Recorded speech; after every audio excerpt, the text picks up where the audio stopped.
Assalamualaikum warahmatullahi wabarakatuh. Yang saya hormati Haji Muhammad Fauzi sebagai kepala cabang AFAR di Semarang. Yang saya hormati Direktur Utama Pak Agus Prianto, Pak Bambang Halimdar Bambang sebagai direksi, dan Pak Bupati sebagai direksi, dan Pak Rahmat kamu saya ini Pak Roni, Pak keluar, dan Bapak dan Ibu sekalian, kita belum berkenalan satu persatu. Mudah-mudahan nanti Allah perkenalkan kita dalam perjalanan bersama di agenda umroh kita. Alhamdulillah wa syukurillah, la haula wa la quwwata illa billah.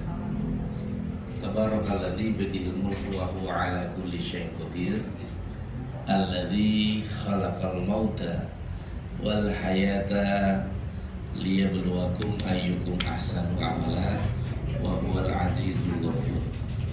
Asyhadu an la ilaha illallah wa asyhadu anna Muhammadan abduhu wa rasuluhu la nabiyya ba'da.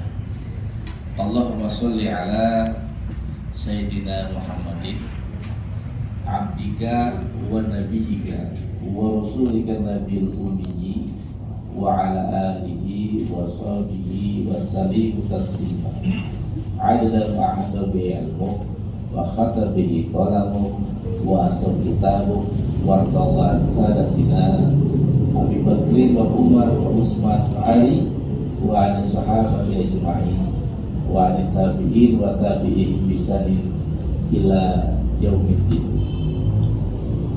Bapak dan Ibu sekalian yang rahmati Allah, suatu kenikmatan yang luar biasa pada saat kita dipanggil oleh Allah untuk berkunjung ke Baitullah. Itu suatu kenikmatan yang tidak bisa diungkapkan dengan kata-kata. Bahkan yang sudah mendekati pemberangkatan, semakin dekat semakin sulit tidur.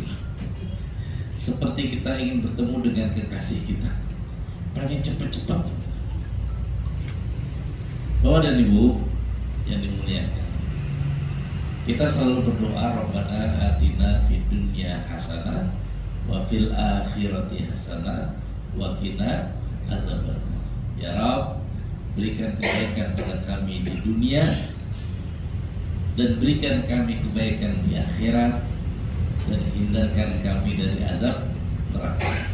Inilah adalah suatu doa yang sapu jagat, doa yang sudah mencakup semua kebaikan dalam kehidupan kita, ya kan? Nah, bagaimana agar kita bisa mendapatkan doa-doa ini? Ya, seringkali kita mengatakan sudah ribuan doa saya minta sama Allah tapi tidak Allah kabulkan. Mungkin sering gitu.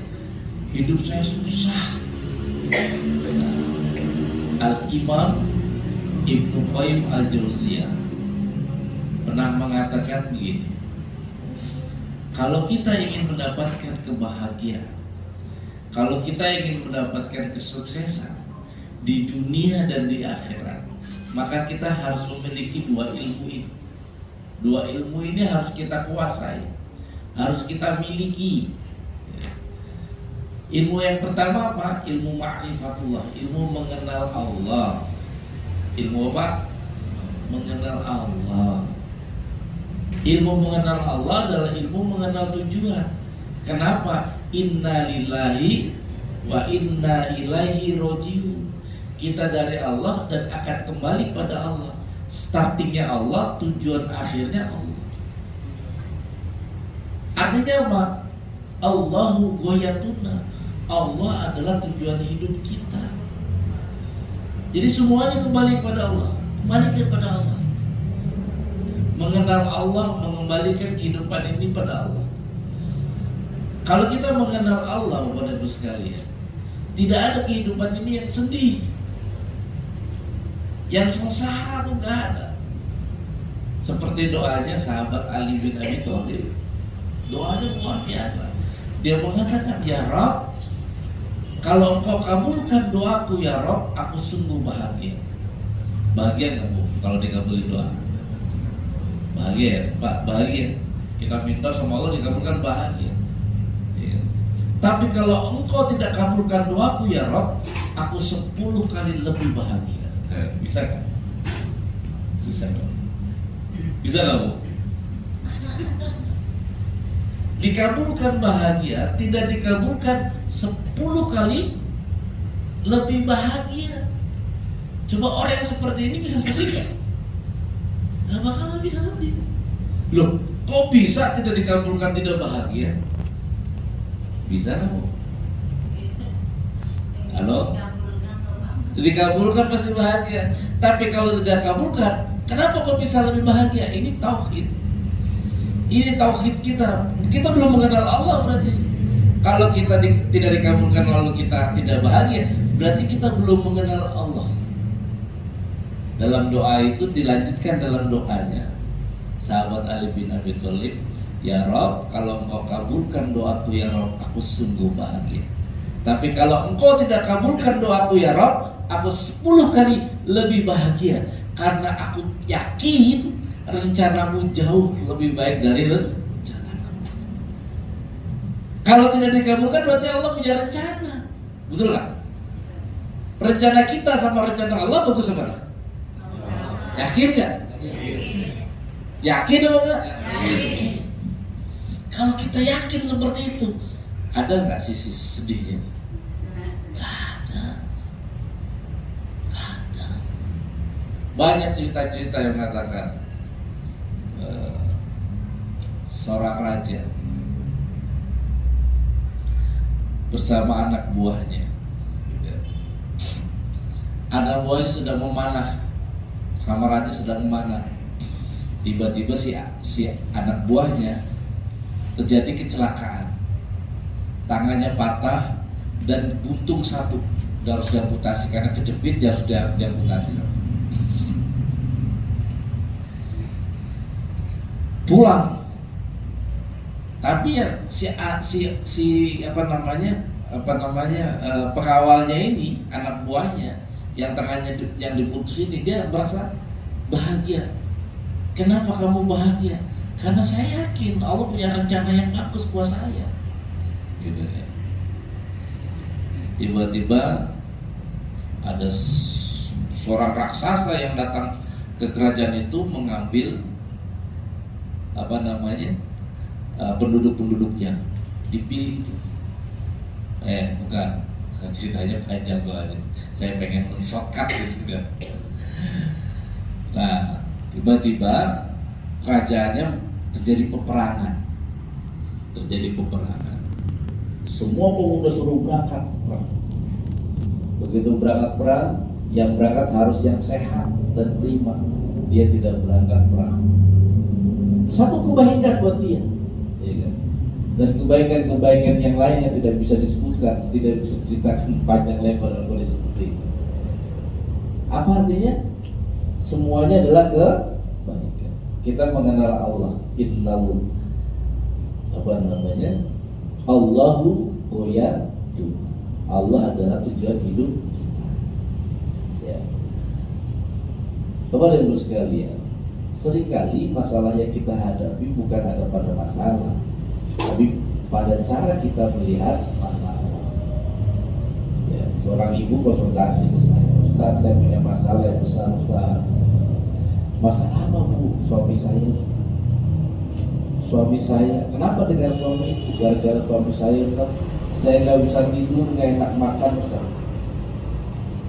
Nggak bisa tidur, nggak enak makan. Loh, kenapa dengan suami ibu? Suami saya, Ustaz, kalau tidur ngorok, Ustaz.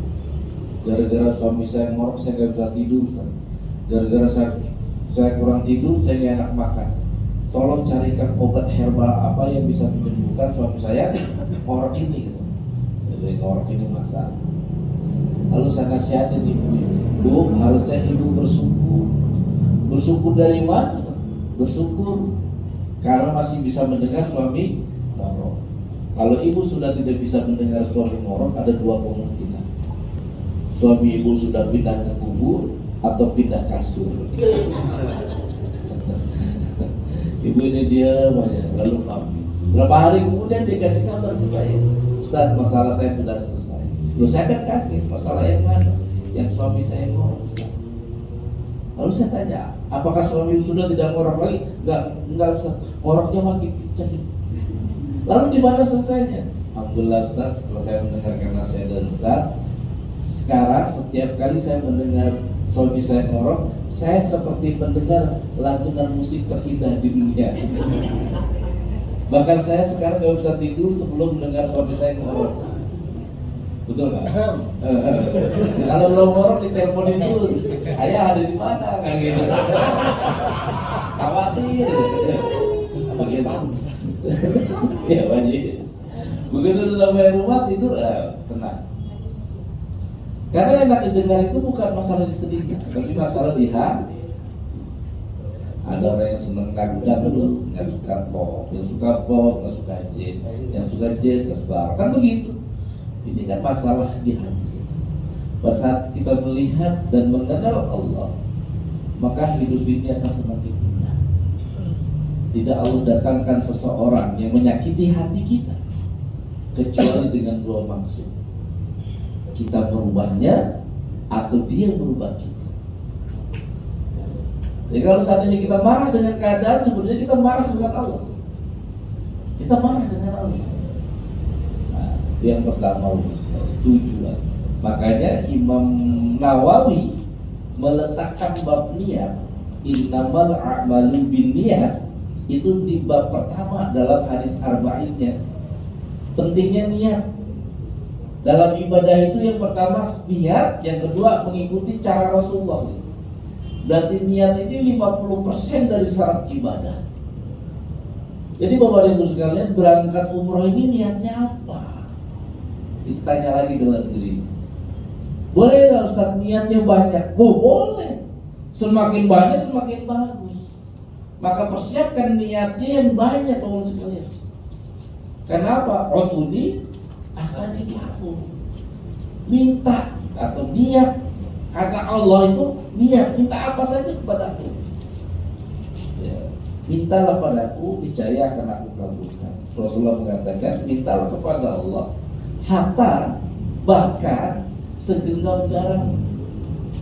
Minta segenggam garam aja sama Allah. Ya kan? Nah, apalagi minta pada sesuatu yang besar. Yang menjadi permasalahan sekarang kan saya sudah tua, apalagi perlu saya minta. Apalagi sekarang Allah kasih, udah saya mau minta. Justru pada saat kita tidak meminta, Allah akan marah. Karena udhuni itu adalah kata Pak Bapak tadi, kalimatnya perintah. Mintalah padaku. Tidak meminta, pasti kita akan meminta kepada selain Allah. Kita punya anak, nggak pernah minta, bukan karena nggak ngerepotin gitu ya. Ini apa sih maunya gitu kan.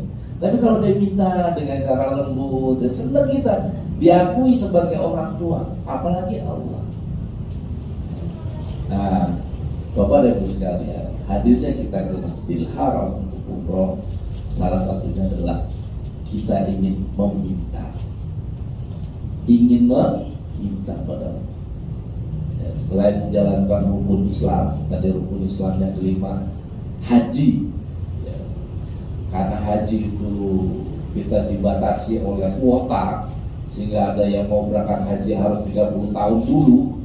Padahal mungkin kita sudah wajib haji, ya kan? Sudah wajib haji nih Pak, tapi karena ini, nah, ulama-ulama memberikan keringanan umroh. Berangkatlah umroh, karena di situ kita juga akan memanasik ya. Di sana kita akan memanasik haji. Insya Allah mungkin kita akan datang ke Mina, ke Arafah gitu ya. Walaupun tidak turun, karena juga nggak ada apa-apa di sana gitu kan. Cuma tunjuk nanti kalau haji di sini, ya kan. Nah, seperti itu sekali ya. Kita merasakan. Nah, dan minta sesuatu yang banyak. Alhamdulillah, saya tahun 2010 minta 5 hal sama Allah diminta, dan alhamdulillah dikabulkan Allah semuanya. Dikabulkan oleh Allah semuanya 5 hal itu. Masya Allah. Salah satunya adalah, ya Allah berikan saya pesantren, dikasih pesantren sama Allah. Ya Allah berikan kesempatan saya untuk berangkat ke tanah suci setahun sekali. Alhamdulillah dikabulkan sama Allah. Tahun 2012 itu saya nggak punya uang, udah nggak kebayang tuh bisa berangkat nih. Tapi karena saya yakin doanya Allah bergerak ya, doanya Allah itu bekerja gitu. Tahun 2012 saya nggak punya uang, tiba-tiba ditelepon sama kawan saya yang punya travel umroh. Ustaz, tanggal sekian kosong Pak. Kosong. Ustaz mau nggak mendampingi umroh, jamaah umroh? Oh siap. Siap, udah siap aja pokoknya. Dampingi jamaah umroh, bikin pergi gratis, itu aja. Dapat fee nggak pikir, yang penting berangkat. Dan saya bilang ini janji Allah, ini pengabulan doa Allah. Padahal saya dengan dia juga nggak terlalu dekat, tapi diminta sama dia untuk berangkat umroh, dampingi. Senangnya luar biasa. Tapi kembali lagi, ternyata di sana ada masalah. Saya bilang, kok jamaah umroh ini kan tamunya Allah.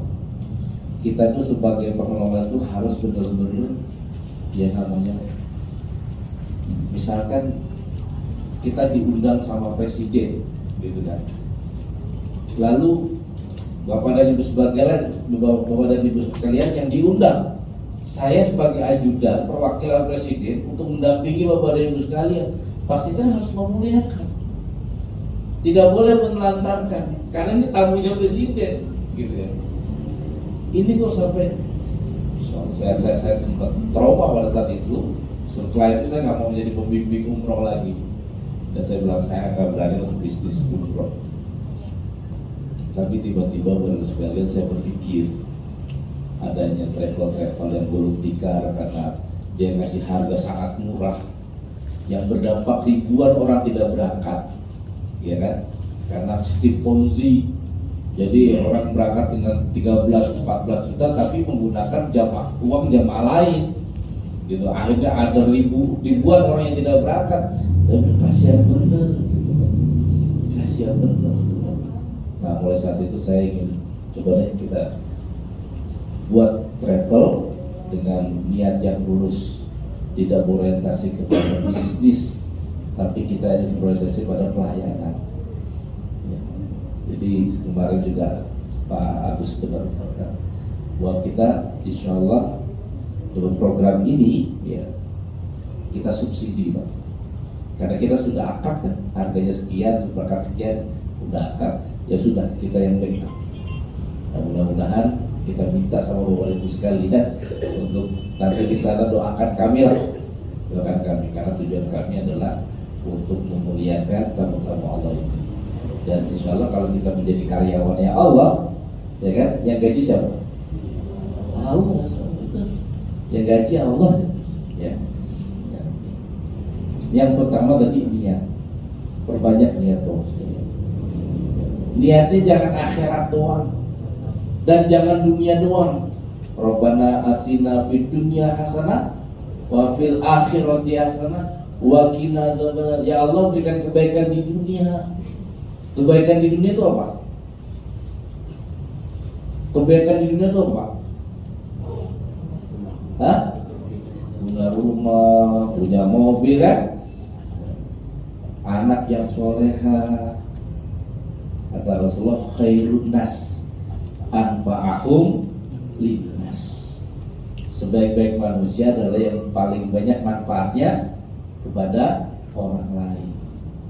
Nah ini manfaatnya, memberikan manfaat kepada orang lain. Berpikir coba apa sih yang bisa kita manfaatkan kepada orang lain. Bahkan Rasulullah mengatakan amalan yang aku cintai melebihi itikaf sebulan penuh di Masjidil Haram.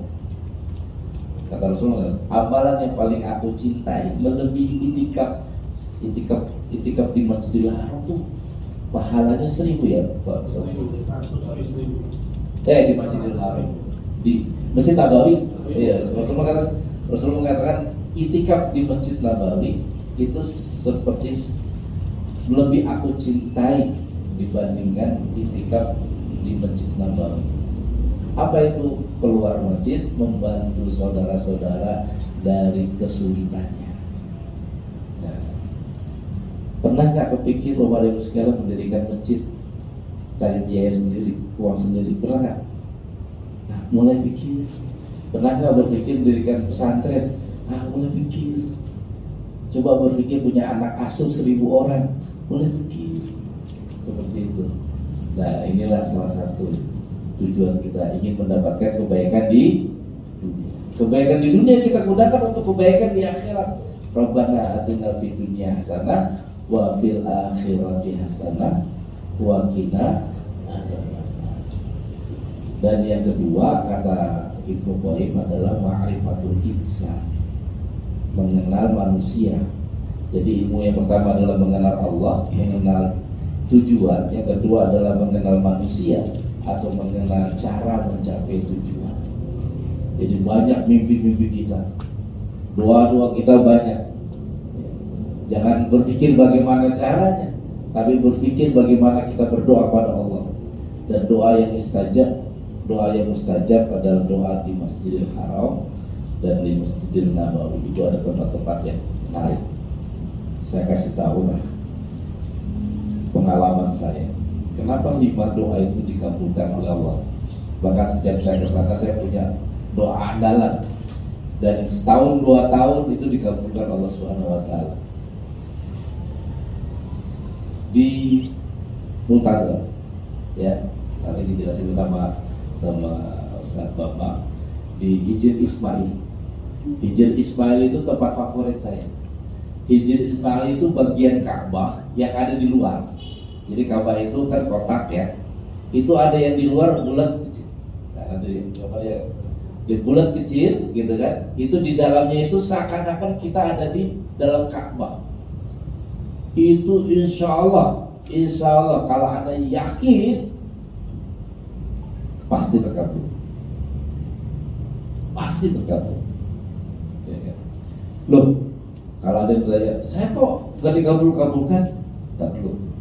Pengabulan Allah itu bisa hari ini, bulan depan, tahun depan, atau pada saat kita sudah meninggal pun bisa.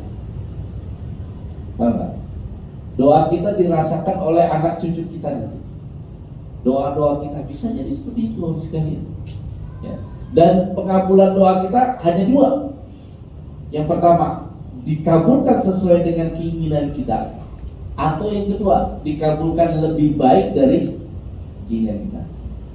Ya. Kita minta Avanza. Kok nggak dapat Avanza? Allah sedang menyiapkan Innova buat kita. Gitu.